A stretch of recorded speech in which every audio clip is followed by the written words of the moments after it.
মুসলমানদেরকে হতে হবে স্বতন্ত্র জাতি, স্বকীয় জাতি। অন্য কারো কাছ থেকে কোনো ধরনের সংস্কৃতি ও আমদানি করার কোনো প্রয়োজন মুসলমানদের। কোনো ধরনের পার্বণ, কোনো ধরনের অনুষ্ঠান, কোনো ধরনের ধর্মীয় বর্ণীয় সংস্কৃতি অন্য কোনো ধর্ম বর্ণ থেকে ইসলামের আনার প্রয়োজন নেই। 31st নাইট, ভ্যালেন্টাইন্স ডে, আরো যা যা মনে চায় আস্তে আস্তে আমরা কি করতেছি, খালি আনতেছি আর ঢুকাইতেছি, আনতেছি আর ঢুকাইতেছি। ইসলামের তাৎপর্য এই সমস্ত জিনিসগুলো, এগুলো আমাদের কোনো প্রয়োজন নেই।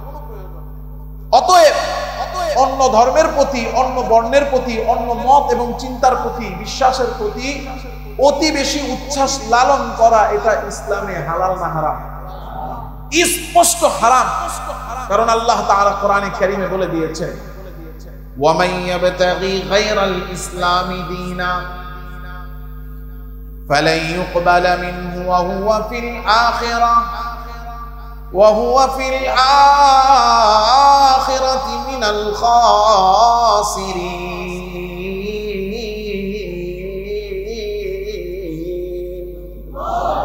আল্লাহ বলতেছেন, ইসলাম ব্যতীত অন্য যে কোনো ধর্ম বর্ণ মতকে যে গ্রহণ করবে, সেটা 1 মিনিটের জন্যই হোক, 1 ঘন্টার জন্যই হোক, শুধুমাত্র একটু ঢুকবো এদিক দিয়া, বের হয়ে যাবো ওদিক দিয়া, এতটুকুর জন্যই হোক, কেউ যদি ওটার প্রতি শ্রদ্ধা, সম্মান, ভালোবাসা, ভক্তি প্রদর্শন করে আর গ্রহণ করে, আল্লাহ বলেন ফালা ইউকবালা মিনহু, কোনোভাবেই আল্লাহর কাছে গ্রহণযোগ্য না।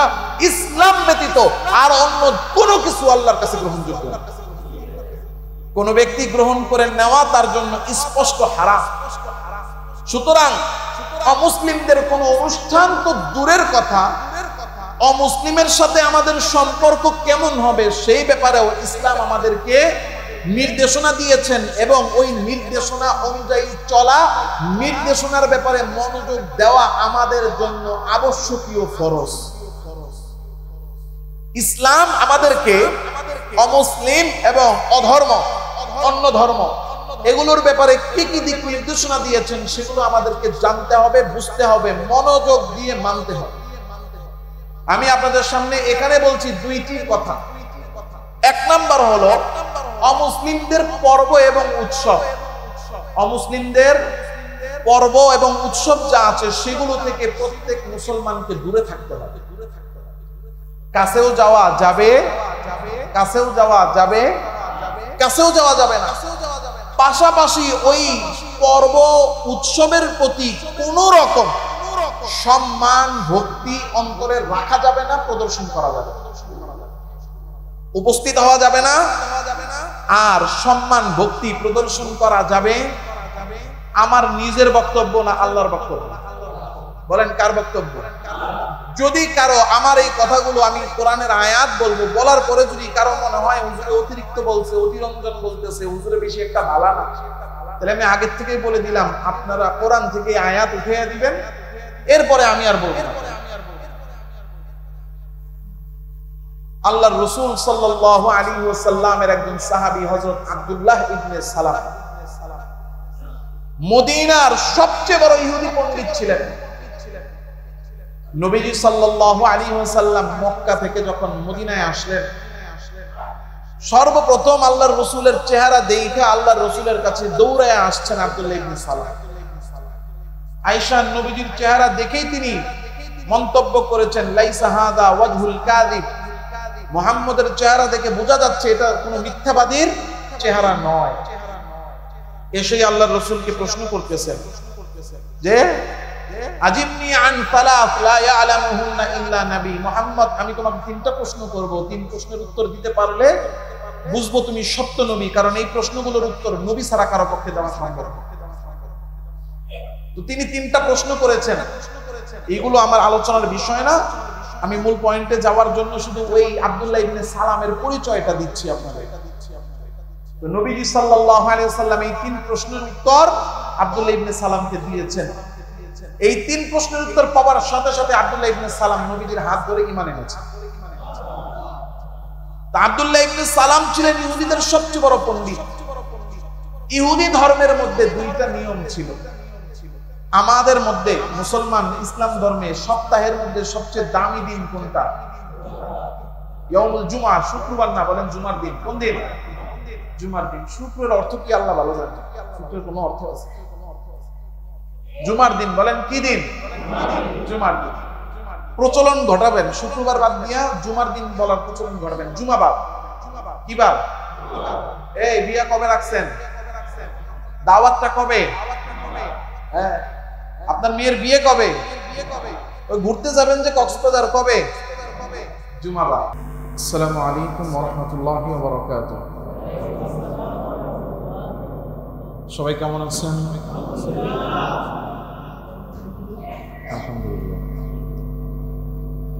আলহামদুলিল্লাহ আলহামদুলিল্লাহ নাহমাদুহু ওয়া নাস্তাঈনুহু ওয়া নাস্তাগফিরুহু ওয়া নু'মিনু বিহি ওয়া নাতাওয়াক্কালু আলাইহি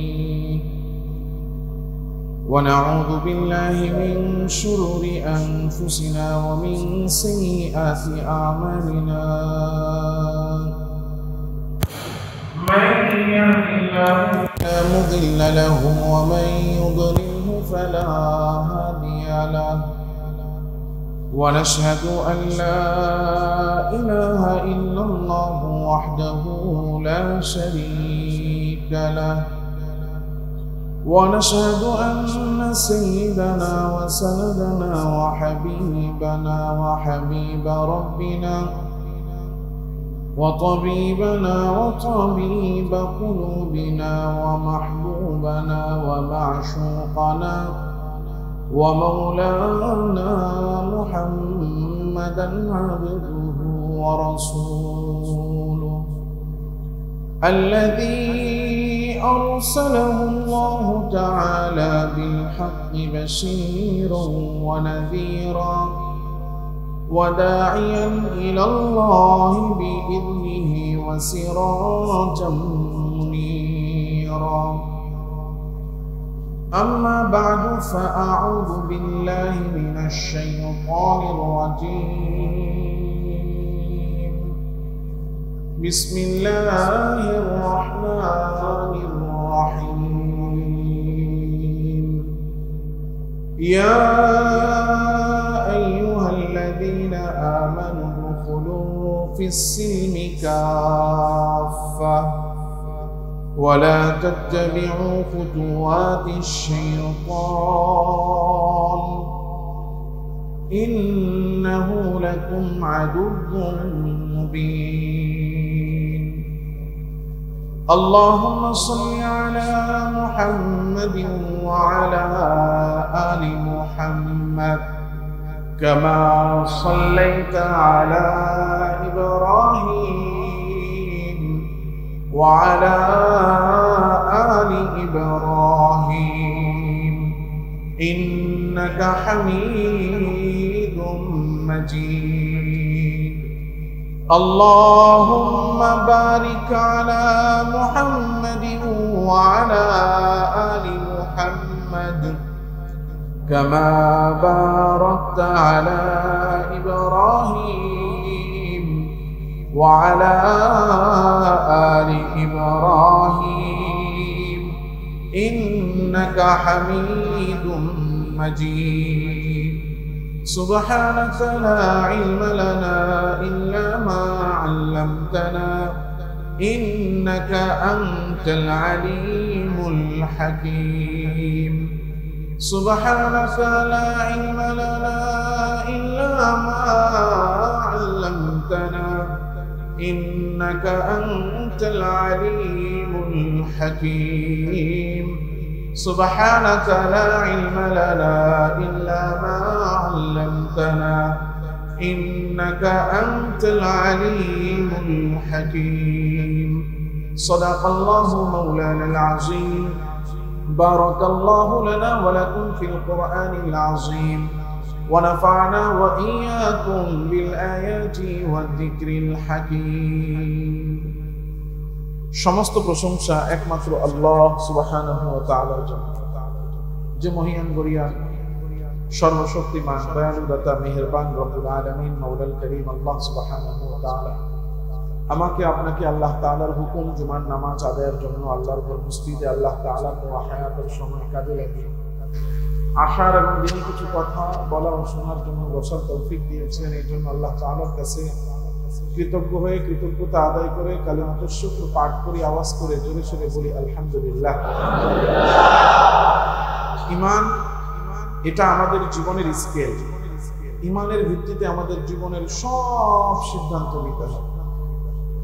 আমরা গত জুমায় ঈমানের আলোচনার যে পর্ব অতিক্রম করছিলাম সেখানে আমরা বলছিলাম যে একজন ঈমানদারের বন্ধু এবং তার শত্রু, একজন ঈমানদারের আপন এবং তার পর নির্ধারণ হবে কিসের ভিত্তিতে? ঈমানের ভিত্তিতে। গায়ের রং এক তো আপন না, দৈর্ঘ্য প্রস্থ এক তো আপন না, চেহারার ঢং কাটিং এক তো আপন না, ভাষা এক তো আপন না, স্থান এক তো আপন না, বংশ এক তো আপন না, এমনকি বাবা এক তবুও আপন না যদি কি না থাকে। আর ঈমান আছে তো পৃথিবীর যে কোনো কোণার মানুষ ঈমান আছে তো সে আমার কি হয়ে যাবে? আপন হয়ে যাবে। কিসের ভিত্তিতে? ঈমানের ভিত্তিতে। এজন্য ঈমানদারের আপন, ঈমানদারের বন্ধু শুধুমাত্র ঈমানের ভিত্তিতেই নির্ধারিত হবে।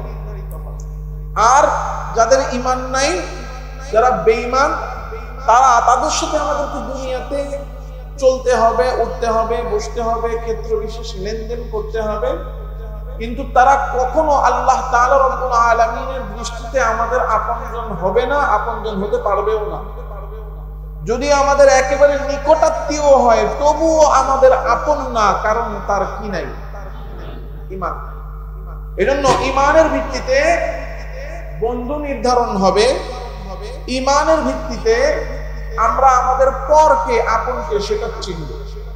তবে হ্যাঁ, ইসলামে আল্লাহ তাআলা রব্বুল আলামিন আসবিয়তকে হারাম করেছে। আসবিয়ত কি জিনিস? আল্লাহর রাসূল সাল্লাল্লাহু আলাইহি ওয়াসাল্লাম কে জিজ্ঞাসা করা হলো, ইয়া রাসূলুল্লাহ মাল আসবিয়্যাহ, হে আল্লাহর রাসূল আসবিয়ত কাকে বলা হয়? আল্লাহর রাসূল সাল্লাল্লাহু আলাইহি ওয়াসাল্লাম বলতেছেন, আন তুঈনা কওমাকা আলা যুলমিন, তুমি তোমার কওমকে, তোমার নিজস্ব লোককে জুলুম করার ব্যাপারে যদি সাহায্য করো তাহলে এটা হলো আসবিয়ত। অর্থাৎ যদি সহজ বাংলায় আমরা বলি তাহলে বলতে হবে দলান্ধতা। কি অন্ধতা? দলান্ধতা। আমি একটা দল করি তো আমার দলের লোক যা করে সেটাই সঠিক। এই মনোভাব আমাদের আছে না নাই? আমার দলের লোক যা করে তাই সঠিক। সে কোনো গুনাহ করছে, স্পষ্ট জুলুম করছে, স্পষ্ট অন্যায় করছে, তো হয়তো তাকে সরাসরি সহযোগিতা করে অথবা তার অন্যায়ের ভুল ব্যাখ্যা বের করে, অন্যায়কে বৈধতা দেওয়ার জন্য ব্যাখ্যা বের করে। আছে না নাই?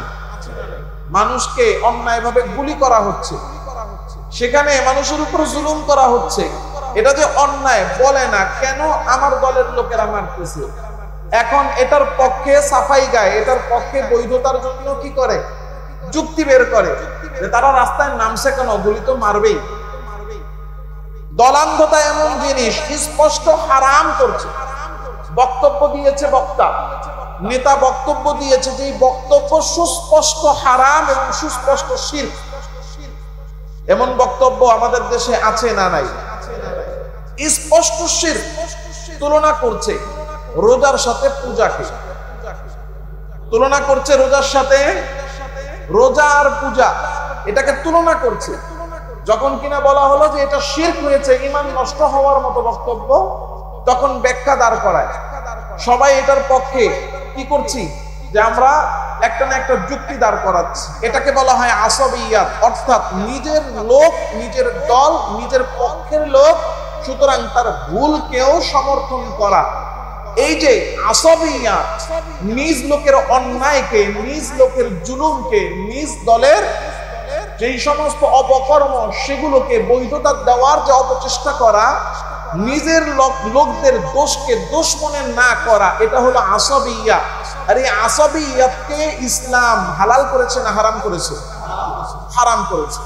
নেতা গিয়েছে অন্য ধর্মের মানুষদের অনুষ্ঠানে, গিয়ে সেখানে প্রণাম করছে, সালাম দিচ্ছে, এমন এমন বক্তব্য দিচ্ছে যে বক্তব্যগুলো সম্পূর্ণ শিরক। মুসলমান তিনি ঘোষণা দিচ্ছেন, তিনি বক্তব্য দিচ্ছেন যে দেবীর পিঠে করে কল্যাণ চলে আসে, নাউজুবিল্লাহ। এই যে সুস্পষ্ট শিরক কথাবার্তা, এই কথার দ্বারা ঈমান নষ্ট হয়। এখন আমার নেতা বলেছে, সুতরাং এটার আমরা ব্যাখ্যা দাঁড় করাই। এক একজনের ব্যাখ্যার ধরন এক এক রকম। এই যে আমার দলের লোক, আমার পক্ষের লোক, আমার সাথের লোক, এই জন্য তার অন্যায়কে ন্যায় প্রকাশ করার জন্য, ন্যায় প্রমাণ করার জন্য যুক্তি প্রদর্শন করা, অর্থাৎ নিজের দলের কোনো দোষী দোষ না, এটাকে আসাবিয়াত বলা হয়। আল্লাহর রাসূল এটাকে হারাম করেছেন। আল্লাহর রাসূল সাল্লাল্লাহু আলাইহি ওয়াসাল্লাম আবু দাউদ শরীফের 5121 নম্বর হাদিসে বলছেন, লাইসা মিন্না মান দাআ ইলা আসাবিয়াতিন, ওই ব্যক্তি আমাদের অন্তর্ভুক্ত না যে আসাবিয়াতের দিকে মানুষকে ডাকে।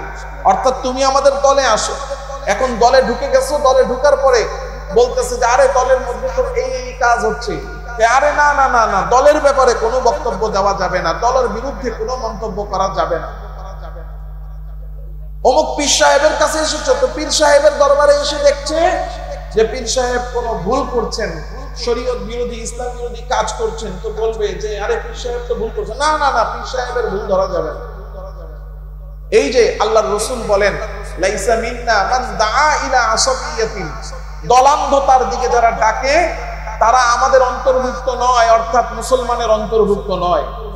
ওয়ালাইসা মিন্না মান কাতালা আলা আসাবিয়াতিন, ওই ব্যক্তি আমাদের অন্তর্ভুক্ত নয়, অর্থাৎ নবীর দলের লোক নয়, যারা যুদ্ধ করে আসাবিয়াতের জন্য, দলের জন্য, দলান্ধতার জন্য।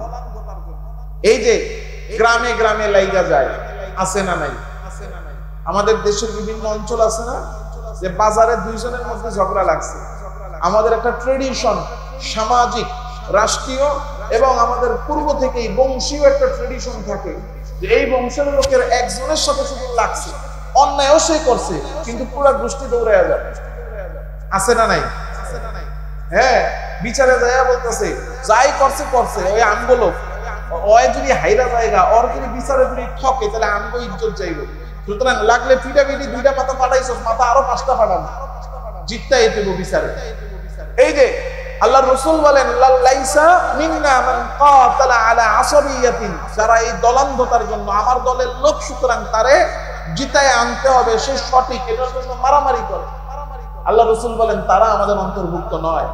এবং ওয়ালাইসা মিন্না মান মাতা আলা আসাবিয়াতিন, এই আসাবিয়াত এর অবস্থার উপরে, দলান্ধতার অবস্থার উপরে যারা মৃত্যুবরণ করে, আল্লাহর রাসূল বলতেছেন যে তারা আমাদের অন্তর্ভুক্ত নয়।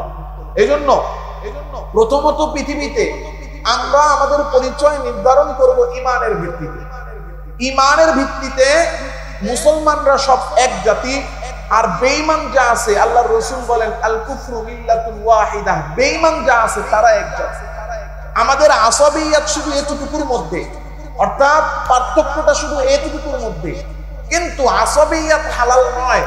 অর্থাৎ আমি মুসলমান, আরেকজন অমুসলিম, শুধু এই কারণে কারো উপর জুলুম করবে আর এই জুলুমের সহযোগিতা করবে, এটা হালাল না হারাম? একজন হিন্দু মানুষ, একজন খ্রিস্টান, একজন বৌদ্ধ, একজন অমুসলিম রাস্তা দিয়ে হেঁটে যাচ্ছে, আপনি দেখলেন যে একজন অমুসলিম হেঁটে যাচ্ছে, সে কোনো অপরাধ করে নাই, তার এমন কোনো অপরাধ নাই যে অপরাধের কারণে তাকে শাস্তি দেওয়া যায়। সাধারণ মানুষ, তিনি একদম নিরীহ, হেঁটে যাচ্ছেন, শুধু ও হিন্দু, শুধু ও খ্রিস্টান, শুধু অমুসলিম, শুধু এতটুকু কারণে কেউ তার উপরে অ্যাটাক করবে। আর আপনি গিয়ে বললেন হ্যাঁ ঠিক আছে, হিন্দু পিটা, অমুসলিম পিটা, কাফের পিটা, এই যে বললেন এটা আসাবিয়া, এটা হারাম। এটা কি? এটা হারাম। শুধু অমুসলিম হওয়ার কারণে কারো উপর নির্যাতন করা, জুলুম করা, এটা হারাম। এটাতে সহযোগিতা করা, এটাও হারাম। দেখেন, এই যে এত কঠিন মাসালা বলে দিলাম, এই যে এত গুরুত্বপূর্ণ কথা, এটা কি বিধর্মী ভাই যারা আছে, অমুসলিম যারা আছে, তাদের পক্ষের কথা হলো না বিপক্ষের কথা হলো? পক্ষের কথা হলো তাদের নিরাপত্তা ইসলাম নিশ্চিত করছে নাকি করে নাই? তাদের নিরাপত্তা ইসলাম নিশ্চিত করছে। এই যে এত গুরুত্বপূর্ণ একটা মাসালা বলছি, এটার মধ্যে ফোকাস করবে না। মুসলমানদের করণীয় কি এই ব্যাপারে বলবো, তখন খুব ফোকাস হবে। তখন বলবে আরে মুসলমানদের করণীয় কি, মুসলমানদেরকে আল্লাহ কি করতে নিষেধ করছেন, ওটা যখন বলবো তখন বলবে এত কঠিন কথা হুজুর বলে ফেলছে। আরে কঠিন কথা যেমন আমাদের জন্য, তাদের জন্য, তাদের নিরাপত্তার ব্যাপারে যেরকম কঠোরতা আছে, আমরা কি করতে পারবো না সেই ব্যাপারেও আল্লাহর কঠোর বিধান আছে না নাই? হ্যাঁ, সেটাও বলতে হবে। এটা এখন কেউ বলে না, বলতে সাহস পায় না, কারণ বললেই একদম বলবে হুজুর উগ্রতা ছড়ায়, এই জন্য এখন হুজুর এগুলো বলেও না। আর সুশীল হুজুর যারা আছে তাদের হিসাব তো ভিন্ন। এজন্য আমাকে আপনাকে খুব ভালো করে বুঝতে হবে, আসবিয়াত ইসলামে আল্লাহ হালাল করেন নাই। আল্লাহর রাসূল আসবিয়াতের ব্যাপারে আমাদেরকে সুস্পষ্ট ভাবে নির্দেশনা দিয়েছেন। উনসুর আখাকা যালিমান আও মাজলুমা, তোমার ভাই জালেম হলেও তাকে সাহায্য করো, মাজলুম হলেও তাকে সাহায্য করো। যদি জালেম হয় তবুও কি করবা? সাহায্য করবা। মাজলুম হলেও কি করবা? সাহায্য করবা। এখন সাহাবায়ে কেরাম এই কথা শুনে একটু অবাক হয়ে গেছেন, জালেমকেও সাহায্য করতে বলছে। এখন প্রশ্ন করে আনসুরুহু ইযা কানা মাজলুমা, একজন মাজলুম তারে তো সাহায্য করবে। একজন মারতেছে, তো যারে মারতেছে সে তো মাজলুম, তাই সে তারে মাইর থেকে বাঁচানো, এটা নিলে বুঝলাম। মাজলুমকে সাহায্য করা বুঝলাম, এখন জালেমকে সাহায্য করবো কেমনে? জালেম পিটাইতেছে হাত দিয়া, এখন একটা লাঠি না দিয়া যে না হাত দিয়া মারলে কষ্ট হইব, আপনি লাঠি দিয়া পিটা, তাই তো? জালেমকে সাহায্য করা, মারতেছে হাত দিয়া মারে, হাত দিয়া কষ্ট হচ্ছে, ব্যথা পাচ্ছে, লাঠি একটা দিয়ে দিলাম, এই লাঠি দিয়া পিটা। আমরা তো এই কাজই করি, কথা কয় না? আমরা এই কাজ করি না? আরো দে, ভালো মতো দে, কিরে হেঁটে দেশকে পিত্তার মধ্যে দে, কোন নির্লা দিয়া দে, বলি কি বলি না? আমরা যখন দেখি ভালো করছে, ঠিকই আছে, আমার লোক ওই দিন উল্টা পাল্টা করছি কিনা, দিয়েছে ভালো হয়েছে, আরো দিয়ে ওস্তাদ, আরো দিয়ে। এই যে আমরা বলি, এটাই তো আল্লাহ রাসূল এটাই আমাদেরকে করতে বলেছেন। সাহাবায়ে কেরাম জিজ্ঞাসা করতেছেন আফারাইতা ইযা কানা যালিমান কাইফা আনসুরুহু, ইয়া রাসূলুল্লাহ, মাজলুমরে সাহায্য করব এটা তো বুঝি, জালেমরে কেমনে সাহায্য করব? আল্লাহ রাসূল সাল্লাল্লাহু আলাইহি ওয়াসাল্লাম বলতেছেন তামনাউহু মিনাল যুলমি, সে যে জুলুম করতেছে সেই জুলুম থেকে তাকে বিরত রাখো, সেই জুলুম থেকে তাকে বিরত রাখো। এজন্য কোন মুসলমান জুলুম করছে, কোন মুসলমান অন্যায় করছে, কোন মুসলমান গুনাহ করছে, কোন মুসলমান বেঈমানির রাস্তায় যাচ্ছে, তাকে ওই গুনাহ থেকে, ওই জুলুম থেকে, ওই অন্যায় থেকে, ওই শিরক থেকে বাঁচানো এটা আমাদের ঈমানি দায়িত্ব। এটা আমি বললাম, ধরেন কোন দলের নেতা গিয়ে কি করছেন, অমুসলিমদের ইবাদতখানায় যে ধরেন দুই হাতে প্রণাম করছেন, কেউ যে এটাকে বলতেছেন এটা আমার জীবনের শ্রেষ্ঠ ইবাদত, কেউ যে এমন বক্তব্য দিচ্ছেন যে তাদেরকে খুশি করার জন্য ধরে নেন, বলে ফেললেন যে হ্যাঁ আপনাদের এই উৎসব সার্বজনীন, সবাই এই উৎসবে রঙিন হয়ে গেছে। এই যে বক্তব্যগুলো দেওয়া হচ্ছে বা দিচ্ছি বা দিচ্ছে, এখন এগুলোর বিরুদ্ধে বলা মানে কি? তাদের বিরুদ্ধে বলা না তাদের পক্ষে বলা? পক্ষে বলা। কারণ এটা বলা এই জন্য যে আমাদেরকে সচেতন হতে হবে, কেউ বুঝে করে, কেউ না বুঝে করে, কেউ জেনে করে, কেউ না জেনে করে। যে জেনে করছে তাকে এটা বোঝানো যে জেনে এই কাজ করার দরকার নেই, কারণ কাউকে আপনার খুশি করা লাগবে না, খুশি করবেন তো একজনকে, তিনি কে? হ্যাঁ, এজন্য আল্লাহ তাআলা নিজের কোরআনে কারীমে বলেছেন ওয়াযাক্কির, কি ওয়াযাক্কির ফা ইন্নায যিকরা তানফাউল মুমিনিন, আলোচনা করো। এই আলোচনার মধ্যে ইমানদার ইমানের আত্মসমালোচনা করবে, ইমানদারের ভুল ধরিয়ে দিবে, ইমানদারের যে গুনাহ আছে সে ব্যাপারে তাকে সতর্ক করবে। এটা আত্মসমালোচনা। যদি এই আত্মসমালোচনাকে গ্রহণ করে কেউ সংশোধন হয় সে লাভবান। আর যদি কেউ মনে করে আমার বিরুদ্ধাচরণ, আর বিরুদ্ধাচরণ মনে করে যদি কেউ শত্রুতা পোষণ করে, তাহলে সে ক্ষতিগ্রস্ত হবে। আল্লাহ আমাদের সবাইকে বোঝার তৌফিক দান করেন। এজন্য আমাকে আপনাকে বুঝতে হবে ঈমান বড় সেনসিটিভ, সংবেদনশীল। আমরা ইংরেজি বললে অনেক শব্দ আছে বুঝতে সহজ হয়, বাংলা বললে বুঝতে কঠিন হয়। সেনসিটিভ বললে সবাই বুঝে, সংবেদনশীল বললে বুঝতে কষ্ট হয়। আমি যখন মুতালা করলাম, সংবেদনশীল শব্দের অর্থটা আমি বুঝতে আমার খুব কষ্ট হচ্ছিল। লাস্টে যখন দেখলাম সেনসিটিভ, তখন বুঝতে সহজ হয়ে গেছে। ঈমান বড়ই সেনসিটিভ, ঈমান বড়ই সংবেদনশীল। আল্লাহ তাআলা রব্বুল আলামিনের কাছে ঈমান আর শিরকের মিশ্রণ কোনোদিনই গ্রহণযোগ্য না। ঈমান আর শিরকের মিশ্রণ কি? ঈমানদার কিন্তু মাঝে মাঝে টুকটাক শিরিক করে, ঈমানদার কিন্তু টুকটাক শিরিক করাকে মনে করে এটা কোনো ব্যাপার না। আল্লাহ তাআলা রব্বুল আলামিনের কাছে ঈমান এটা বড় সেনসিটিভ জিনিস। ঈমান আর শিরকের মিশ্রণ আল্লাহ তাআলার কাছে কোনোদিনই গ্রহণযোগ্য না। পাক্কা ঈমানদার, পাক্কা ঈমানদারও যদি শিরকে লিপ্ত হয়, আছে না গেছে? কথা কন না, গেছে। এতদিনের বয়ানে তো আলহামদুলিল্লাহ এতটুকু বুঝতো আপনাদের হয়ে গেছে, হয়েছে না ইনশাআল্লাহ? আলহামদুলিল্লাহ, জোরে বলেন আলহামদুলিল্লাহ। বলছি না ঈমানি আলোচনা এটা হইল ছাকনি। যদি কারো ঈমানি আলোচনা শুনে যদি অন্তরের মধ্যে ঈমানের পরিচয় ঢুকে ফেলতে পারে, তাহলে সবকিছু ছেকে ফেলতে পারবে। দল আসবে, দলের ব্যাপার আসবে, তো দল ছেকে ফেলবে এই দলের ভিতরে ঈমানি কতটুকু আছে, বেঈমানি কতটুকু আছে। নেতার আলোচনা আসবে, তো ছাকনি দিয়ে ছেকে ফেলতে পারবে যে এই নেতার মধ্যে ঈমান কতটুকু আছে, বেঈমানি কতটুকু আছে। পীর সাহেবের আলোচনা আসবে, তো মেপে ফেলবে ঈমানের ছাকনি দিয়ে যে পীর সাহেব কতটুকু সঠিক আর কতটুকু ব্যাঠিক। আমার মতো খতিবের ব্যাপার আসবে, তো ঈমানের ছাকনি দিয়ে ছেকে ফেলবে যে এই খতিব কতটুকু হকপন্থী আর কতটুকু বাতিলপন্থী। ঈমানের যদি ছাকনি থাকে তো মেপে ফেলবে সব বিষয়ে সে কোনটা হক, কোনটা বাতিল, কোনটা সত্য, কোনটা মিথ্যা, কোনটা আল্লাহর কাছে গ্রহণযোগ্য হবে, কোনটা গ্রহণযোগ্য হবে না, মেপে ফেলতে পারবে যদি ছাকনি থাকে। কিসের? ঈমান। এজন্য ঈমান শিখা বড় জরুরি আল্লাহর কাছে। ঈমান বড় সেনসিটিভ জিনিস, বড় সেনসিটিভ জিনিস। এই জন্য ঈমানের সাথে শিরিক এটা কোনোদিনই সংমিশ্রণ হয় না। আল্লাহ তাআলা শিরিকের ব্যাপারে সুস্পষ্ট বর্ণনা করে দিয়েছেন। وَإِذْ قَالَ لُقْمَانُ لِابْنِهِ وَهُوَ يَعِظُهُ يَا بُنَيَّ لَا تُشْرِكْ بِاللَّهِ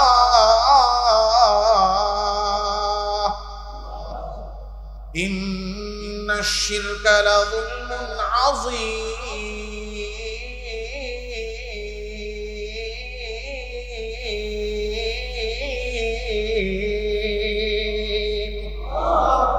আল্লাহ তাআলা স্পষ্ট ভাবে বলে দিয়েছেন, লা তুশরিক বিল্লাহ, কোন অবস্থাতেই আল্লাহর সাথে শিরিক করো না, কারণ নিশ্চয়ই শিরিক লাযুলমুন আযীম, দুনিয়ার মধ্যে সবচেয়ে বড় জুলুম। এবার বলেন, আগের হাদিসে নবী বলেছেন তোমার ভাই জালেম হলে জুলুম থেকে তারে আটকাও, জুলুমে তারে সাহায্য করো, আটকায়া তারে সাহায্য করো, জুলুম থেকে ফিরাও। আর আল্লাহ তাআলা নিজে বলতেছেন জুলুমের মধ্যে সবচেয়ে বড় জুলুম হলো শিরিক। তো আমি যদি দেখি আমার কোন নেতা, আমার কোন মুসলমান ভাই শিরিকে লিপ্ত, তাইলে এইটা আমাদের বাধা দেওয়া, তারে সাহায্য করা। আর এই সাহায্য করার হুকুম জোরে বলেন কার পক্ষ থেকে? আল্লাহর রাসূল বলেছেন তোমার ভাই যখন জুলুম করবে তারে সাহায্য করো, তারে জুলুম থেকে ফিরাও। আল্লাহ বলেন শিরিক সবচেয়ে বড় জুলুম। না বুঝেও যদি কেউ শিরিক করে, তার কোনো কথা শিরিক হয়, কোনো কাজ শিরিক হয়, কোনো সমর্থন শিরিক হয়, কোনো জায়গায় অবস্থান করাটা যদি শিরিক হয়, তাহলে ওইটা থেকে তাকে বিরত রাখা, তারে কি ক্ষতি করা না সাহায্য করা?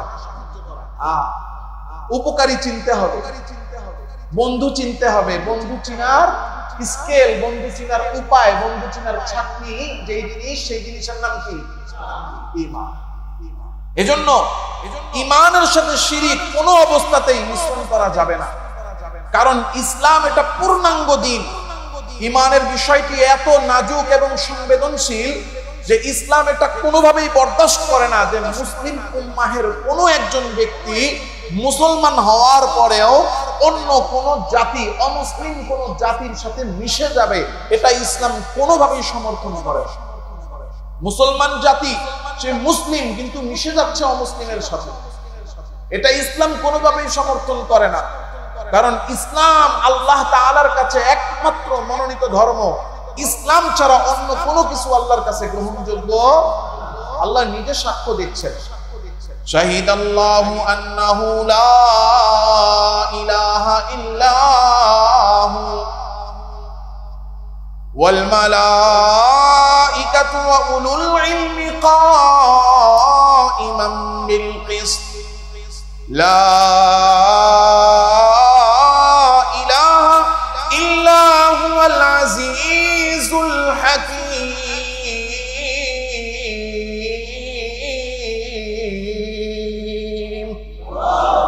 আল্লাহ বলছেন শাহিদ আল্লাহ, আমি আল্লাহ নিজে সাক্ষ্য দিচ্ছি, আন্নাহু লা ইলাহা ইল্লাহু, কোন ইলাহ নাই, কোন ইলাহ নাই আছেন কে? আল্লাহ ছাড়া কোন ইলাহ নাই, এই সাক্ষ্য দিচ্ছেন কে? তাহলে কেউ যদি মূর্তিরে খোদা মনে করে, ইলাহ মনে করে, কেউ যদি পাথররে ইলাহ মনে করে, কেউ যদি হযরত ঈসাকে ইলাহ মনে করে, কেউ যদি হযরত মারিয়ামকে ইলাহ মনে করে, বলেন তো তাইলে তাদের দাবি সত্য না মিথ্যা? আল্লাহ বলেন যে আমি আল্লাহ ছাড়া কোনো ইলাহ নাই, ইন্নাদ-দীনা ইনদাল্লাহিল ইসলাম, আর আমি আল্লাহর কাছে একমাত্র গ্রহণযোগ্য ধর্ম একটাই। জোরে বলেন, ধর্মটার নাম কি? সুতরাং আল্লাহ ছাড়া কাউকে ইলাহ মানা যাবে না, আর ইসলাম ছাড়া অন্য কোন ধর্মে বর্ণে মিশাও যাবে না। দেখেন মুসলিম আর অমুসলিমের যে পার্থক্য, পার্থক্যটার কারণ কি খুব ভালো করে বুঝবেন। এই কথাটা খুব ভালো করে মাথার মধ্যে ঢুকাবেন। এই যে পরিচয় দেয় সে মুসলিম সে অমুসলিম, পরিচয় দেয় না? এই যে পরিচয়ের ভিত্তি, পরিচয়ের বুনিয়াদ, এই বুনিয়াদটা কি? বুনিয়াদটাই হলো যে আমরা তাওহীদে বিশ্বাসী। তাওহীদ মানে কি? একত্ববাদ, রব ইলাহ কয়জন? জোরে বলেন কয়জন? এই যে এক আল্লাহতে আমরা বিশ্বাসী, এটা হলো আমাদের পরিচয়, আমাদের ভিত্তি, আমাদের বুনিয়াদ, আমাদের ঈমান। ইসলাম ছাড়া অন্য যত ধর্ম আছে তারা এই তাওহীদ মানে না, এক রব এক ইলাহ আল্লাহ এটা মানে না। তাদের সাথে আমাদের পার্থক্যটাই তো এই কারণ, বিভেদটাই তো এই, তাদের সাথে আমাদের মত পার্থক্যটাই তো এটা যে আমরা এক আল্লাহকে মানি, তারা এক আল্লাহকে মানে না। এখন আপনি বলছেন আমি মুসলমান, এখানে আপনি অস্বীকার করতেছেন যে আল্লাহ ছাড়া কেউ ইলাহ নাই, আবার আপনি বলতেছেন যে তোমাদেরকে অভিনন্দন জানাচ্ছি, স্বাগতম জানাচ্ছি, তোমাদের এটা সার্বজনীন হোক।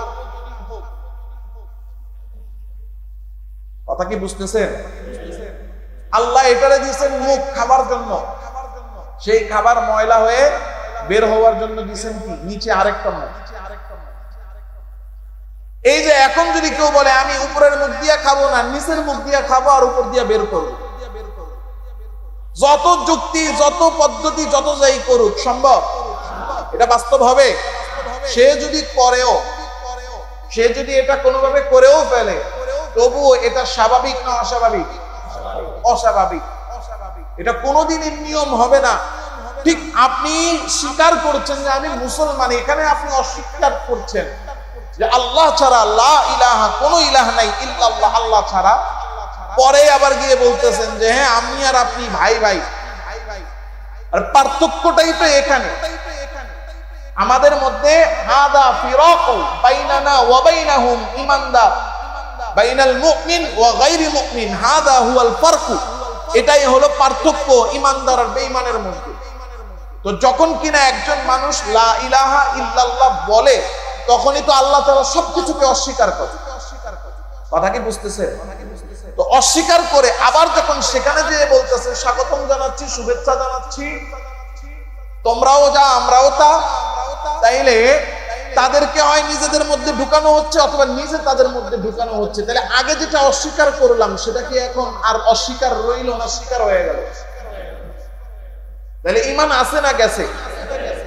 ভাই আমি এর চেয়ে বেশি আপনাদেরকে ভাইঙ্গা বুঝাইতে আর পারতেছি না। আল্লাহ আমাদের সবাইকে বুঝদান করেন।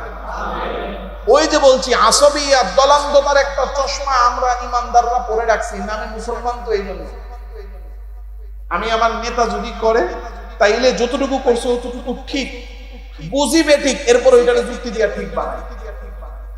কথা বলেন না কেন? কারণ আসবিয়াতের চশমা পড়ছি, আসবিয়াতের চশমা খুলতে হবে, ইমানের চশমা লাগাইতে হবে। কিসের চশমা লাগাইতে হবে? ইমানের চশমা লাগাইতে হবে। আল্লাহ বুঝ দান করেন, বলি আমিন। তো আল্লাহ তাআলা রব্বুল আলামিন যে ঈমান দিয়েছেন, বেঈমানদের সাথে আমাদের পার্থক্য হইতে এখানে, তারা আর কাউকে মানে না, তারা আল্লাহকে এক মানে না, আমরা এক মানি। তো ইসলাম সেনসিটিভ। ইসলাম কখনোই এটা সমর্থন করে না, কখনোই গ্রহণ করে না যে মুসলমান স্বকীয়তা ছেড়ে অন্য কোন জাতি, অন্য কোন ধর্মের আদর্শ, তাদের মত, কোনো কিছুকে গ্রহণ করবে। এটা ইসলাম সমর্থন করে, সমর্থনও করে না, আর প্রয়োজনও নাই। প্রয়োজন আছে? ইসলামে কি নাই? ইসলামে কি নাই? সব আছে। প্রমাণ কি? আল্লাহ বলছেন, আল ইয়াউমা আকমালতু লাকুম দীনাকুম ওয়া আতমামতু আলাইকুম নি'মাতি ওয়া রাদিতু লাকুমুল ইসলাম দীনা।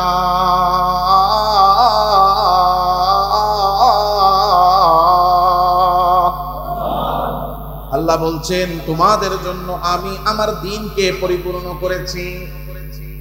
তাহলে পরিপূর্ণ যেটা, সেটার মধ্যে সব আছে না নাই? পরিপূর্ণ যদি হয় তাহলে সব আছে, সুতরাং আপনার কোনো কিছুর জন্য অন্য কোথাও যাওয়ার প্রয়োজন নেই।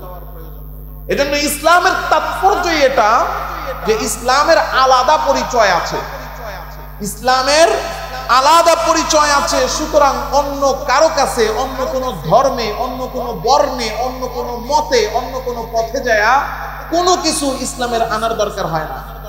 চাই সেটা চিন্তা ও বিশ্বাস হোক। চিন্তা ও বিশ্বাস এর ব্যাপারে ইসলাম আমাদেরকে বলেছেন আমরা কি চিন্তা করব, কি বিশ্বাস রাখবো, সুস্পষ্ট। আমাদের ইবাদত বন্দেগী কেমন হবে, কিভাবে হবে, সেটাও ইসলামে স্পষ্ট দিক নির্দেশনা আছে না নাই? দেখেন না, ইসলামের নামে কত কাজ হচ্ছে, আমরা সুস্পষ্ট ভাবে বলি এগুলো ইসলামে নাই। মাজারের ব্যাপারে বলেছি না, কাবা ঘরের আদলে মাজার বানায় করছে। ইসলামের নির্দেশনা, এটা হালাল না হারাম? হারাম। নির্দেশনা আছে ইসলামের। ইবাদতটা কেমন হবে এটার নির্দেশনা ইসলাম দিয়েছে। আল্লাহ তাআলার জন্যই সিজদা, অন্য কাউকে দেওয়া যাবে। তাহলে আমাদের ইবাদত বন্দেগী কেমন হবে সেটাও ইসলাম আমাদেরকে দিয়েছে। ব্যক্তিগত ও পারিবারিক জীবন কিভাবে পরিচালিত হবে সেটার দিক নির্দেশনা ইসলাম দিয়েছে। সমাজ কিভাবে চলবে, একটা রাষ্ট্র কিভাবে চলবে, রাষ্ট্রের অর্থ ব্যবস্থা, রাষ্ট্রের বিচার ব্যবস্থা, রাষ্ট্রের সমস্ত অঙ্গনগুলো কিভাবে পরিচালিত হবে সেটার দিক নির্দেশনাও রাষ্ট্র এবং পররাষ্ট্র নীতি ইসলাম আমাদেরকে দিয়েছে। সব দেওয়া আছে। সুতরাং মুসলমানদেরকে হতে হবে স্বতন্ত্র জাতি, স্বকীয় জাতি। অন্য কারো কাছ থেকে কোন ধরনের সংস্কৃতি ও আমদানি করার কোন প্রয়োজন মুসলমানদের। কোন ধরনের পর্বণ, কোন ধরনের অনুষ্ঠান, কোন ধরনের ধর্মীয়, বর্ণীয়, সংস্কৃতি অন্য কোন ধর্ম বর্ণ থেকে ইসলামের আনার প্রয়োজন নেই। 31st নাই, ভ্যালেন্টাইন্স ডে, আরো যা যা মনে চায়, আস্তে আস্তে আমরা কি করতেছি, খালি আনতেছি আর ঢুকাইতেছি, আনতেছি আর ঢুকাইতেছি। ইসলামের তাৎপর্য এই সমস্ত জিনিসগুলো, এগুলো আমাদের কোনো প্রয়োজন নেই। অতএব অন্য ধর্মের প্রতি, অন্য বর্ণের প্রতি, অন্য মত এবং চিন্তার প্রতি, বিশ্বাসের প্রতি অতি বেশি উচ্ছ্বাস লালন করা, এটা ইসলামে হালাল না হারাম? স্পষ্ট হারাম। কারণ আল্লাহ তাআলা কোরআনে কারীমে বলে দিয়েছেন, وَمَن يَبْتَغِي غَيْرَ الْإِسْلَامِ دِينًا فَلَن يُقْبَلَ مِنْهُ وَهُوَ فِي الْآخِرَةِ مِنَ الْخَاسِرِينَ।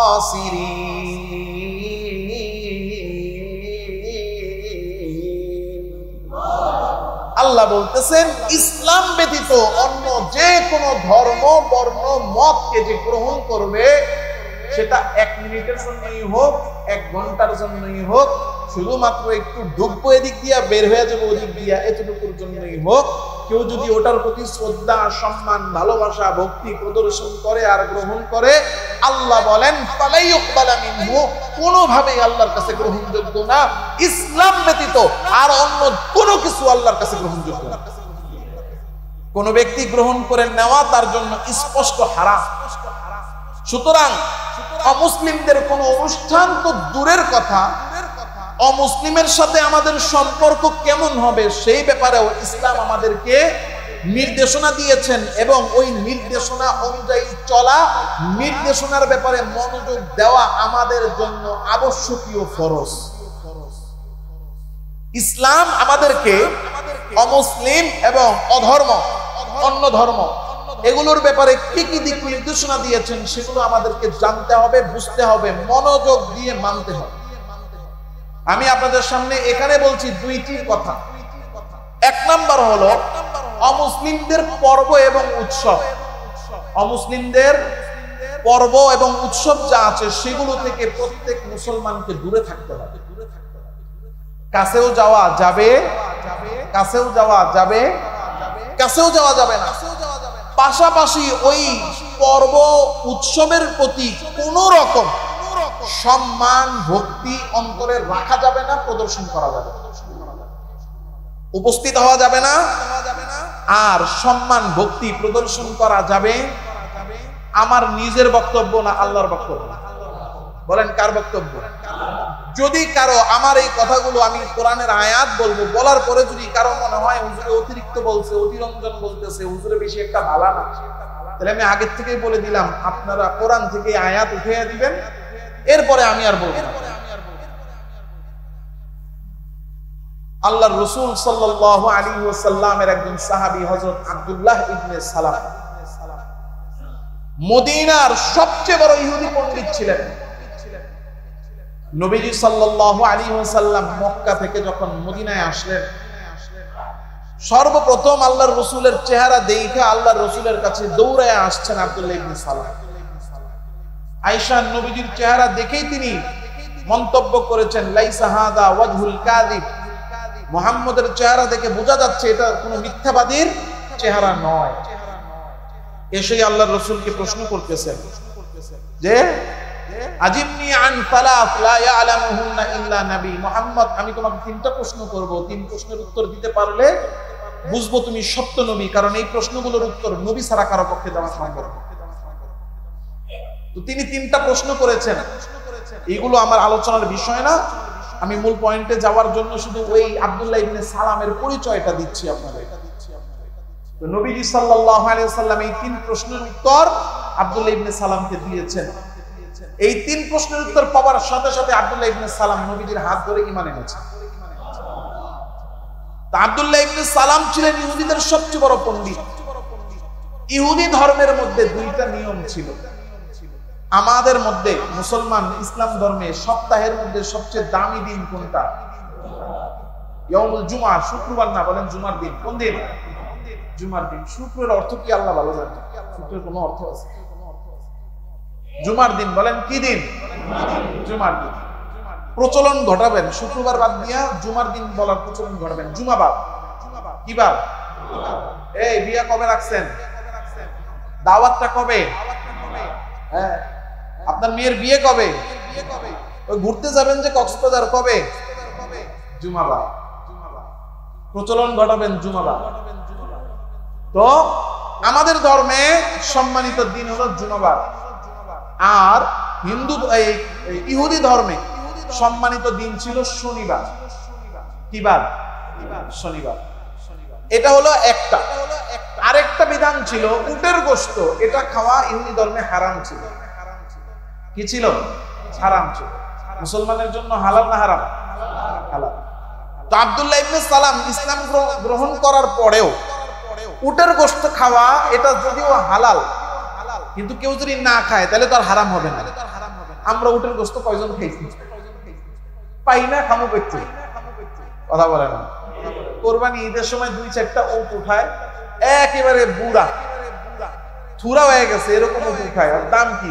দাম হাঁকা 1 কোটি, 50 লাখ 60 লাখ। 1 লাখ টাকা দিয়ে গরু কিনতে পারি না, 50 লাখ টাকা দিয়ে উট কিনবি কেমনে, খামুই কেমনে? তা আমাদের কি কারো কোনো গুনাহ হয় উটের গোশত না খাওয়ার কারণে? উটের গোশত খাওয়া হালাল, কেউ যদি সারা জীবনে না খায় তার কোনো গুনাহ হবে? গুনাহ হবে না। তো আব্দুল্লাহ ইবনে সালাম এই উটের গোশতটা খাইতেন না। কেন খাইতেন না?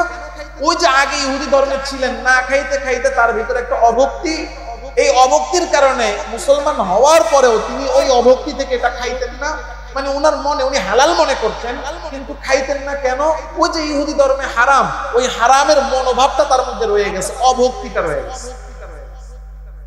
আর তিনি মনে মনে শুক্রবার মানে জুমাবারকেও সম্মানিত মনে করতেন, শনিবারকেও একটু সম্মানের দিন মনে করতেন।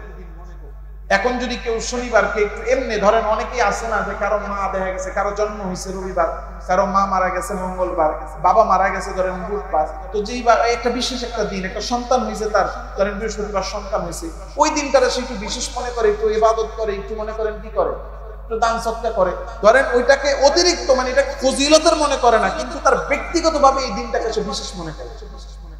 কারণ এটা তোর হারাম না।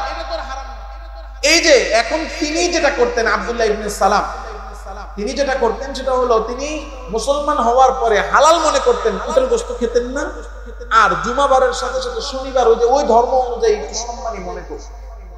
একদিন আল্লাহর রাসূল সাল্লাল্লাহু আলাইহি ওয়াসাল্লামের সাথে খানা খাইতে বসছেন আব্দুল্লাহ ইবনে সালাম এবং নবীজি, একই দস্তরখানে খাবার আসছে উটের গোশত। এখন আব্দুল্লাহ ইবনে সালাম আল্লাহর রাসূলের কাছে অনুমতি চাইছেন, ইয়া রাসূলুল্লাহ আপনি যদি আমাকে অনুমতি দেন তাইলে আমি এটা এই উটের গোশতটা খাবো। আল্লাহর রাসূল সাল্লাল্লাহু আলাইহি ওয়াসাল্লাম কিছুক্ষণ চুপচাপ বসে রইলেন, কারণ আল্লাহর রাসূল যা বলতেন নিজের কথা না, আল্লাহর কথা। ওয়া মা ইয়ানতিকু আনিল হাওয়া ইন হুয়া ইল্লা ওয়াহয়ুন ইউহা।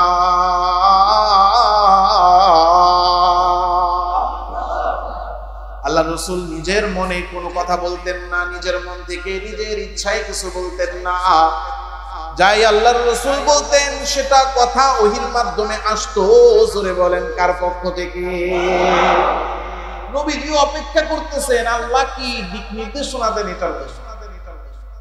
অধিকাংশ বা অনেক মুফাসসিরিনে কেরামের মত হলো ওই অবস্থায় আল্লাহ কোরআনে কারীমের আয়াত নাযিল করলেন, ইয়া আইয়ুহাল্লাযীনা আমানু দুখুলু ফিস-সিলমি কাফা, ইয়া আইয়ুহাল্লাযীনা আমানু উদখুলু ফিস-সিলমি কাফা। আল্লাহ আদেশ করতেছেন, ও ঈমানদাররা তোমরা ইসলামে গ্রহণ করো, ইসলামে প্রবেশ করো, প্রবেশ করো, প্রবেশ করো। কেমনে প্রবেশ করবা? আল্লাহ বলেন কাফাতান, পরিপূর্ণ প্রবেশ করো। ইসলামে প্রবেশ করছো, আবার ইহুদি ধর্মের প্রতি তোমার অন্তরে টান আর ভক্তি আছে, তাইলে তুমি এখনো মুসলমান হও নাই, পরিপূর্ণ ইসলামে দখল করো, দাখিল হও নাই। ইসলামে যদি দাখিল হতে হয় অন্তরের মধ্যে ভক্তি আর ভালোবাসা থাকতে হবে শুধুমাত্র ইসলামের জন্য, অন্য কোনো কিছুর জন্য যারা পরিমাণ সম্মান ভক্তি রাখার অবস্থা ইসলামে। এই জন্য ওই যে ভক্তি করি, শ্রদ্ধা করি, সম্মান করি আপনাদেরকে, জায়েজ না না জায়েজ, হালাল না হারাম, ঈমান না শিরক। এই জন্য এটা হলো এক, ওটার প্রতি কোনো ভক্তি শ্রদ্ধা রাখাই যাবে না, আর ওই সমস্ত অনুষ্ঠানে কোনোভাবেই যাওয়াও যাবে না। আল্লাহ তাআলা রাব্বুল আলামিন আল্লাহর রাসূল সাল্লাল্লাহু আলাইহি ওয়াসাল্লাম হাদিসে বলেছেন, যদি যাই তাইলে কি হবে, যদি যাই তাইলে কি হবে। আল্লাহর রাসূলের সুস্পষ্ট হাদিস, মান তাশাব্বাহা বিকাউমিন ফাহুয়া মিনহুম, যে ব্যক্তি কোন ব্যক্তি যে জাতির সাদৃশ্যতা অবলম্বন করে সে তাদের অন্তর্ভুক্ত হয়ে যায়। যাওয়ার পরে তাদের মতো গলায় একটা মাফলার লাগায়। আর আমি মনে মনে কি ভাবি, আমারে কত সম্মান করছে, কি রাগ করতেছে। এই জন্য ওর আশেপাশেও যাওয়া যাবে না। আল্লাহর রাসূল স্পষ্টভাবে বাইহাকী শরীফের হাদিস হযরত ওমর রাদিয়াল্লাহু তাআলা আনহু থেকে বলতেছেন, সহিহ সনদে এটা বর্ণিত, যে যেখানে আল্লাহ তাআলার সাথে শিরিক হয়, পূজা হয়, সেটা মাতা মেরির হোক আর মাসিহের হোক আর জারি হোক, ইবাদত তো শুধু হবে কার জন্য? মাজারে সেজদা হোক, এটা শিরিক শিরিক না? এই যে শিরিকের জায়গা যেগুলো, আখরা যেগুলো, পীরের পায়ে সেজদা করতেছে, নাউজুবিল্লাহ, এটা শিরিক না? এই যে শিরিক যেই জায়গায় হয়, শিরিক হতে থাকে, তো আল্লাহ তাআলার গজব পতিত হতে থাকে। হযরত ওমর রাদিয়াল্লাহু তাআলা আনহু বর্ণিত, আল্লাহর রাসূল বলেন, লা তাআল্লামু ওয়াতানাতাল আআদিম ওয়ালা তাদখুলু আলাল মুশরিকিন। আল্লাহর রাসূল বলেন, লা তাদখুলু আলাল মুশরিকিন, মুশরিকদের মধ্যে ঢুকো না। ফি কানাইসিহিম, তাদের ধর্মীয় উপশালায় ঢুকো না। এখন ঢুকে ছবি তুইলা সারে সাইরা বুঝাইছে আমি এমন নেতা যে সার্বজনীন নেতা, বুঝানোর জন্য। কথা বলেন না? কি দরকার আপনার একেবারে এই সময়ে যাওয়ার? আপনি 12 মাস খবর নেন, কথা বলেন।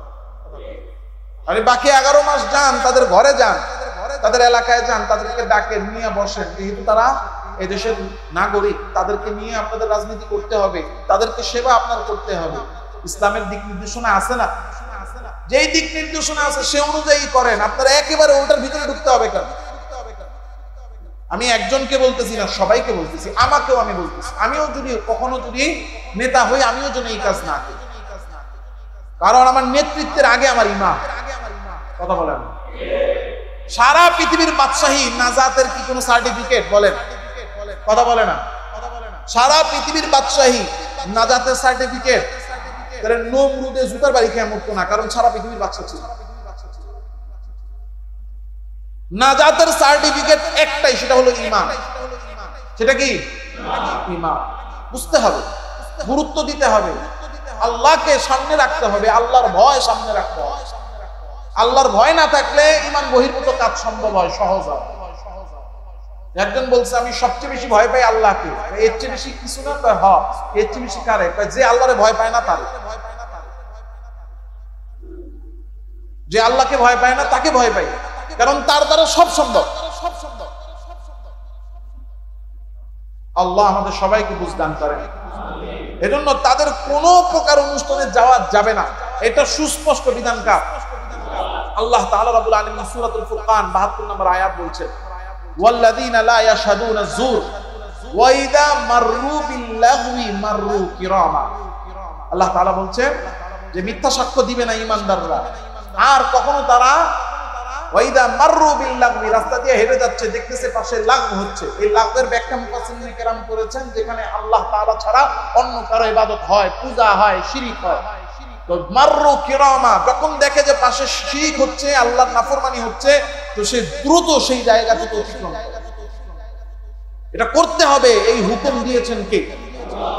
এজন্য আমাকে আপনাকে সতর্ক হতে হবে। আমরা এটা তো করি না, ওতপ্রোতভাবে তাদের সাথে মিশে যাই, ওতপ্রোতভাবে মিশে যাই। ওতপ্রোতভাবে মিশে যাওয়া মানে কি? শুধু বন্ধুই মনে করে না, তাদের ইবাদতে ঢুকে যায়, তাদের সাথে ইবাদত করে, এটা নিয়ে গর্ব করে। কত ছিল না তাদের যেই ধর্মীয় সংগঠন, সেগুলোর মধ্যে আমরা দেখেছি ইতিপূর্বে, তাদের ধর্মীয় সংগঠনগুলোর মধ্যে ঢুকে যায়, ঢুকে আবার গর্ববোধ করে যে আমি অমুক সংগঠনের একজন কি গর্বিত সদস্য। নাউজুবিল্লাহ। এই যে ওতপ্রোতভাবে জড়িয়ে যাওয়া, এটা ঈমান নষ্টের কারণ। আল্লাহ বলছেন, ইয়া আইয়ুহাল্লাযীনা আমানু লা তাত্তাখিযুল ইয়াহুদা ওয়ান নাসারা আউলিয়া। ইহুদ নাসারা বেঈমান, তাদেরকে কখনো অভিভাবক, বন্ধু হিসেবে গ্রহণ করো না।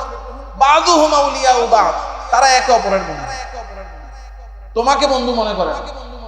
বেঈমান যা আছে, আল্লাহর রাসূলের হাদিস, খোদার কসম, যত বড় বুদ্ধিজীবী হোক, যত বড় সুশীল হোক, ওর সুশীলতাকে সমুদ্রের পানির সাথে মিশায়া যদি সাপ খাওয়ায় দেওয়া হয়, তবুও আল্লাহ যা বলছেন তাই সত্য। সুশীলরা যতই সুশীলতা দেখা, আল্লাহ যা বলছেন সত্য। আল্লাহ বলেন বাযুহুম আউলিয়াউ বাদ, এরা একে অপরের বন্ধু। দেখেন না, ইসরায়েল কাতারে হামলা করছে, ট্রাম্প নিজে ফোন দেওয়ায়া মিটমাট করে। কিচ্ছু জানেন না আপনারা, মিটমাট করে। আর ফিলিস্তিনের ব্যাপারে সমাধান করতে পারে না। পারে? বাস একটা নাটক, 40টা পাঠায় দিয়েছে মানবতা কর্মীদেরকে, যাও 40টা জাহাজ নিয়ে খাবার নিয়ে যাও। এগুলা শুধুমাত্র আইওয়াশ ছাড়া কিচ্ছু না। আমাদেরকে আবেগে ভাষায়, ইমান নাই এই জন্য আবেগে দৌড়াই আমরা। অনুমতি দিয়া দাও, বলে দাও যে মুসলমানরা, অনুমতি দেওয়া লাগবে কেন? আমরা মুসলমানরাই তো আমাদের ইমান ঠিক নেই, আমাদেরকে কে অনুমতি দিবে? অনুমতি দিয়ে রাখছেন কি? পৃথিবীর যত মুসলমান দেশ আছে সব দেশ থেকে সেনাবাহিনী জড়ো করবে, পাঠাবে যে যা একদম ইসরায়েল ঘুরে দিয়ে আস। এটা হলো ইমান। তাদের দেশের ভিতরে ঘুরে ঘুরে দিয়েছে, এক ফোনে শেষ। বাবাই ফোন দিছে, আল্লাহ আমাদের বুঝদান করে। দুঃখে বলে এই সমস্ত কথা।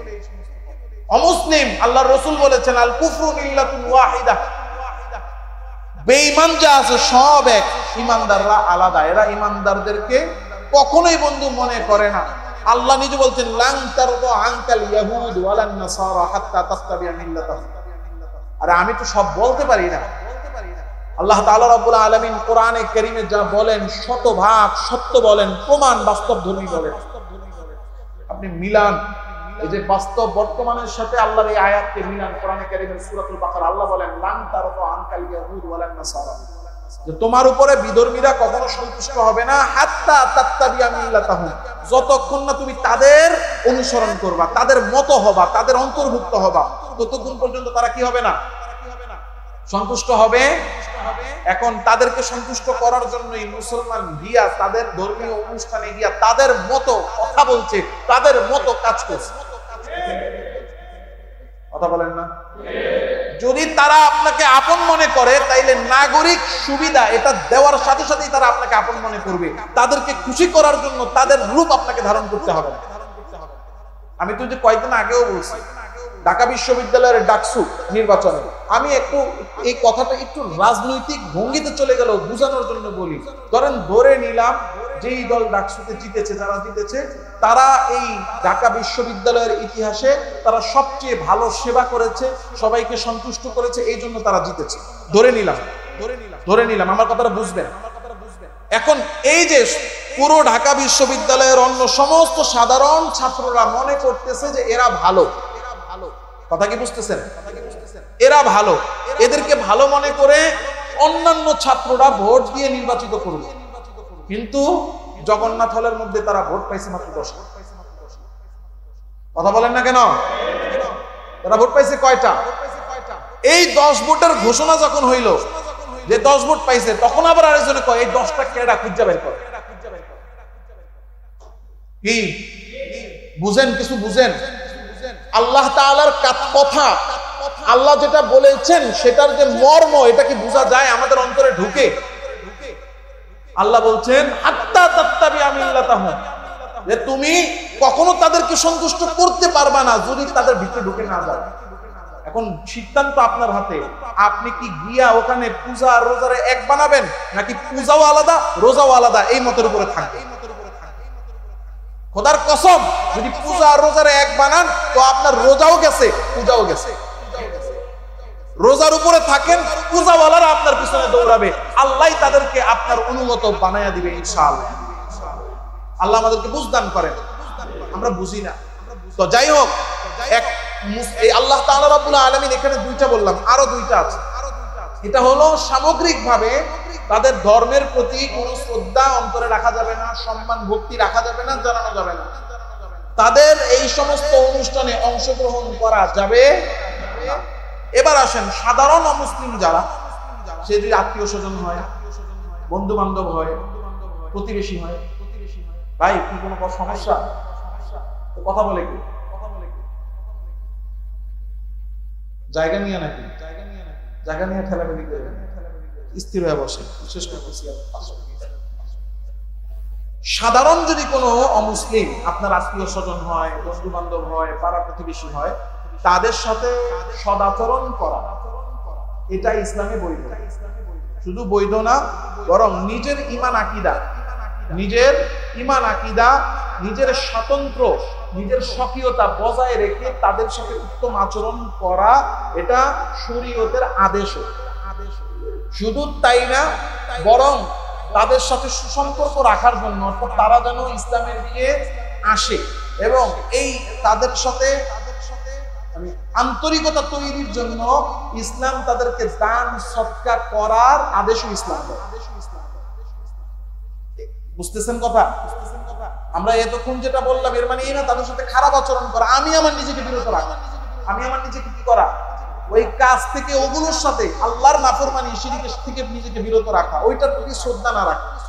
ব্যক্তিগত জীবনে নিজের ঈমান আমল স্বতন্ত্রতা স্বকীয়তা ঠিক রেখে তাদের সাথে যদি লেনদেন করতে হয়, আমি দোকানদার, আমার এক কাস্টমার বিধর্মী, ভালো আচরণ করবো। আমার এক প্রতিবেশী, সে বিধর্মী, প্রতিবেশী হিসেবে তার যে হক আছে সেটা আদায় করা, প্রতিবেশী হিসেবে তার যে হক আছে সেটা আদায় করা ইত্যাদি, তাদের সাথে এই উত্তম আচরণ করা, এটা বৈধ। এবং যদি অবস্থা এমন হয় তাকে কিছু টাকা পয়সা দিলে, হাদিয়া দিলে, উত্তম ব্যবহার করলে সে ইসলামে আসতে পারে, তো ইসলাম এই আদেশটা আমাকে করেছে। কারণ আল্লাহ তাআলা রাব্বুল আলামিন তো কোরআনে কারিমে বলেছেন, ওয়ালা তাসতাউল হাসানাতু ওয়ালা সাইয়্যা, উত্তম ব্যবহার আর খারাপ ব্যবহার সমান না ভিন্ন? ভিন্ন। আল্লাহ বলছেন এজন্য উত্তম আচরণ করতে হবে। ইদফা বিল্লাতি হিয়া আহসান, সব সময় তাদের যে মন্দ আছে, তারা শিরিক করতেছে, তারা যে আল্লাহকে মানে না, এই যে তাদের অকল্যাণ, এটাকে দূর করতে হবে আমার কল্যাণের মাধ্যমে, উত্তম ব্যবহারের মাধ্যমে। এজন্য আমাকে আপনাকে ব্যক্তিগত জীবনে উত্তম ব্যবহার করতে হবে। তবে তবে তাদের জন্য দুই কাজ করা যাবে না। বলেন কয় কাজ? দুই কাজ করা যাবে না। একটা হলো তাদের মৃত্যুর সময় তাদের জানাজায় অংশগ্রহণ করা যাবে না। কি করা যাবে না? জানাজায় অংশগ্রহণ করা যাবে না। দ্বিতীয়ত হলো তাদের জন্য মাগফিরাতের দোয়া আল্লাহর কাছে করা যাবে। এটা হলো ব্যক্তিগতভাবে তাদেরকে দুনিয়াতে যতদিন বেঁচে আছে উত্তম ব্যবহার করা যাবে, তাদের কি করা যাবে, সাহায্য করা যাবে বিপদে পড়লে। এবার ব্যক্তিগতভাবে তার যে হক আছে প্রতিবেশী হিসেবে, এই দেশের নাগরিক হিসেবে, বা আমার একজন কাস্টমার অথবা আমার একজন দোকানদার হিসেবে, সেটা তার সাথে করা যাবে। কিন্তু কি করা যাবে না, তাদের জন্য তাদের জানাজায় অংশগ্রহণ করা যাবে না এবং তাদের জন্য মাগফিরাতের দোয়া করা যাবে না। এটাও আমার বক্তব্য না, আল্লাহর বক্তব্য। আল্লাহ তাআলা দলিল দুইটা দিয়ে শেষ করে দিচ্ছি। আল্লাহ তাআলা বলেছেন সূরা তাওবা 84 নম্বর আয়াত, ওয়ালা তুসাল্লি আলা আহাদিন মিনহুম মাতা আবাদা ওয়ালা তাকুম আলা কবরি। আল্লাহ তার রাসূলকে বলছেন যেগুলো বেঈমান অবস্থায় মারা গেছে, আপনি তাদের নামাজে কি হবেন না, শরীক হবেন না। এখন আমাদের সমাজে এই জায়গায় একটা মাসালা বলে দেয়, ক্ষেত্র বিশেষ কিছু মানুষের এমন মৃত্যু হয় যে মৃত্যুগুলোর পরে ইমাম সাহেবরা ওই জানাজা পড়াতে পারে না। মানে একজন সারা জীবনের মসজিদে নামাজে তো আসেই নাই, শিরিকে লিপ্ত ছিল, দোকানে বসে বসে আল্লাহ রাসূলকে গালি দিত, এমন আছে না? এখন ওই লোক মারা গেছে, মসজিদের মধ্যে তার জানাজা আসছে, ইমাম সাহেব জানে যে এই লোক এর ঈমান নাই। এখন ইমাম সাহেব কি করছে, অবস্থা দেখা চুপচাপ এই জানাজা না পড়ে আর চলে গেছে। ইমাম সাহেব যে চলে গেলেন চুপচাপ, এখন এলাকাবাসী অসন্তুষ্ট, হুজুর জানাজা পড়াইলো না। এরকম ঘটনাকে কেন্দ্র করে ইমাম সাহেবকে বিদায় করে দিচ্ছে, এমন ঘটনা হচ্ছে। অথচ মুসল্লিদের এখানে বোঝা দরকার যে আমাদের ইমাম সাহেব মসজিদে 100টা নামাজ আছে, 99টা পড়ে, একটা পড়ে নাই, নিশ্চিত কোনো না কোনো কারণ আছে। ব্যক্তিগত কারণেও মিস হইতে পারে, সেটা ভিন্ন হিসাব। যদি ইচ্ছা করেও যেও থাকে বুঝি, তাহলে অবশ্যই কোনো না কোনো কারণ আছে। সেই কারণ যদি জিজ্ঞাসা করার মতো হিম্মত থাকে, প্রয়োজন হয় তা করবেন, না করলেও এটুকু আস্থা রাখবেন হুজুর জানাজা পড়ে নাই, ভালো করছে। এটা নিয়ে হুজুরকে কখনো প্রশ্নের সম্মুখীন করা যাবে না। কারণ আল্লাহর রাসূল, আপনি বলবেন যে আল্লাহর রাসূলের চেয়ে দয়ালু পৃথিবীতে আর কেউ আছে? আল্লাহর পরে আর কেউ আছে? আল্লাহর রাসূলকে আল্লাহ বলছেন জানাজা পড়বে না, আর আপনি সামাজিকতার দোহাই দিয়া, এটা কোনো কথা? মহিলা গেলে কিছু থাকে কথা কেন রাগ করতেছেন? এরকম ঘটনা সমাজে আছে না নাই? হ্যাঁ, এই জন্য খুব ভালো করে বুঝতে হবে, আল্লাহ তার রাসূলকে বলতেছেন লা তুসাল্লি, এদের জানাজা পড়বেন না। শুধু জানাজা না, পরে বলতেছেন লা তাকুম আলা কবরি, এর জানাজা তো পড়বেন না, পরবর্তীতে এর কবরের আশেপাশে যাবেন। ওই যে মানে জানাজা তো পড়ে নাই, এখন এলাকার মধ্যে সব এক হয়েছে, হুজুরে তো জানাজা পড়লো না, ঠিক আছে একটা কাজ কর, হুজুরে নিয়ে কবরস্থানে নিয়ে একটা দোয়া করায়। জোর করে ধরে নিয়ে গেছে, হুজুর বেচারা কি করবে, সামাজিকতার জন্য, মুখ লজ্জার জন্য, চাকরির জন্য, এক একজনের এক এক স্তর থাকে, ওই স্তর অনুযায়ী নিজেকে নিজে সেট করার জন্য কি করবে, কেন আমি তো গেছিলাম, যাক চলেন আমি দিয়ে হুজুরে দিয়ে লম্বা দোয়া করা। ঈমান যদি না থাকে এই নাম্বার কি কাজে আসবে? আল্লাহ নিষেধ করছে। আপনাদেরকে একটা কথা বলি, হকের পক্ষে যদি কথা সহি হয়, একজন ইমাম, একজন খতিব, মসজিদের একজন খেদমত করেনেওয়ালা খাদেম, তার পক্ষে থাকবেন, কখনো বিপক্ষে যাবেন। এটা আপনার ঈমান। এটা কি? এটা ঈমান। এখানে সামাজিকতা, ঈমানের বিপক্ষে, ঈমানের বিরুদ্ধে কখনো সামাজিকতা আসতে পারে না। ঈমানদারের কাছে সামাজিকতা কখনো অগ্রাধিকার পায় না। ঈমানদারের কাছে অগ্রাধিকার পাবে একটাই জিনিস, সেটা কি? ঈমান। আল্লাহ বলছেন করবেন না। এরপরে 2 নম্বর যেটা বলছি দোয়ার ব্যাপারে, আল্লাহ এটা বলে দিয়েছেন, মা কানা লিন নাবিয়্যি ওয়াল লাযিনা আমানু আইয়াস্তাগফিরু লিল মুশরিকিন ওয়ালাউ কানু উলি কুরবা। যদি বেঈমান হয়ে মারা যায়, নবীকে বলতেছেন বেঈমান হয়ে যদি মারা, আপনার আত্মীয়র জন্য আপনি দোয়া করতে পারবেন। নবীজির আপন যারা, আবু তালেব চাচা, নবীজির চাচা আবু তালেবের চেয়ে আপন কে ছিল এই দুনিয়ায়? কে ছিল? আবু তালেবের চেয়ে আপন নবীজির কেউ ছিল না। নবীজির বিপদের দিনে সেই নবীজি সাল্লাল্লাহু আলাইহি ওয়াসাল্লামকে আবু তালেবের জন্য দোয়া করতে নিষেধ করা হয়েছে।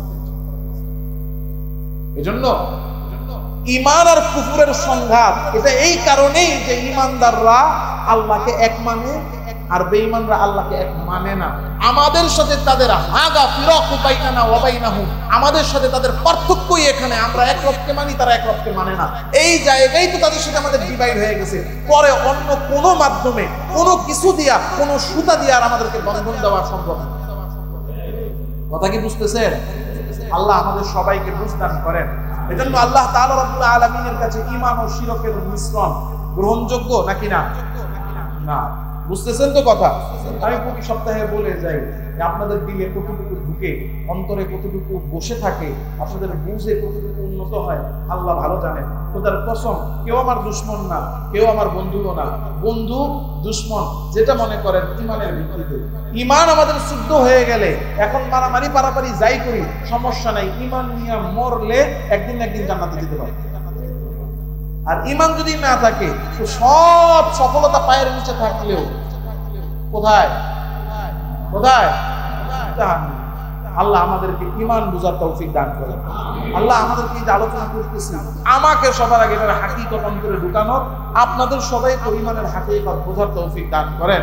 দুনিয়ার খুচরা, সস্তা, গান্দা এই জিনিসের জন্য যেন আমরা ঈমানকে যেন না হারাই, ঈমানকে যেন না বেচি, ঈমানকে যেন আমরা বিলীন না করে দিই। আল্লাহ আমাদেরকে তৌফিক দান করেন।